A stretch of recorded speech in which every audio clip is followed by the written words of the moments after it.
patent victory over Samsung could cause a chilling effect in the smartphone industry. Latest example of that, the popular pinch and zoom function on the iPhone. Now, Apple is asking the court to block the sale of 8 Samsung phones and tablets in the US. Here's the question. Will Apple's court victory scare off competition for good? Former investment banker Carol Roth is in Chicago.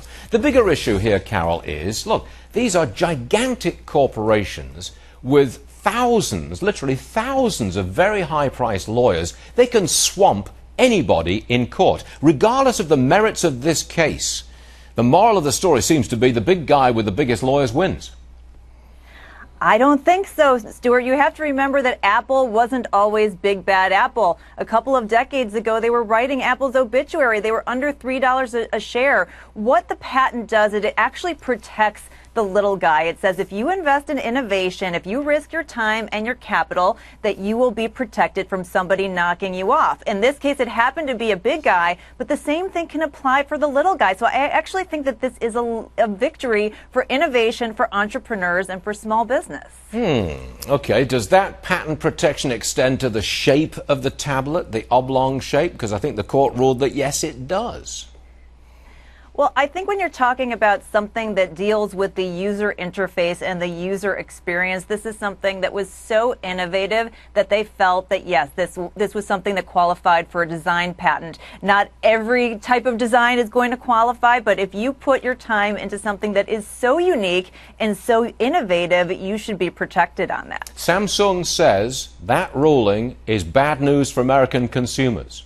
And you can see the relevance of that comment because that pinch and zoom, the touch screen, you pinch it, you zoom it out. I mean, that's very convenient. Now you can't have that on a Samsung phone sold in America. I mean, that's a negative for the consumer, isn't it?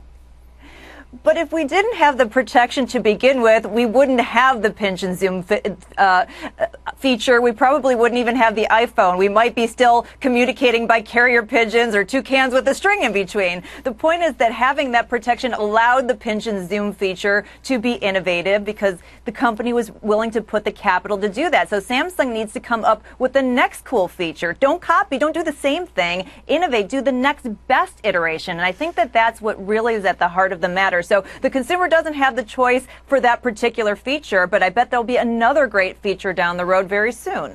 Carol, I'm trying hard with you and I'm getting absolutely nowhere. So I'm going to bring in Brian Gardner, he's an investment banker, okay? I think the big guys with the biggest lawyers always win, and that's not necessarily good for the rest of us. And do you agree? I'm siding with Carol on this. It's a story of innovation. and if it's not technology, it's pharmaceuticals. And you want to be able to protect the innovation of the inventor, and for pharma companies to go out and find, instead of copying what's already out there, but to find the new innovation on a new drug, a new treatment, I think that's where policy should be focused, and I think the ruling is consistent with that. Was this your first appearance on Varney? It was. Company? All right, very good.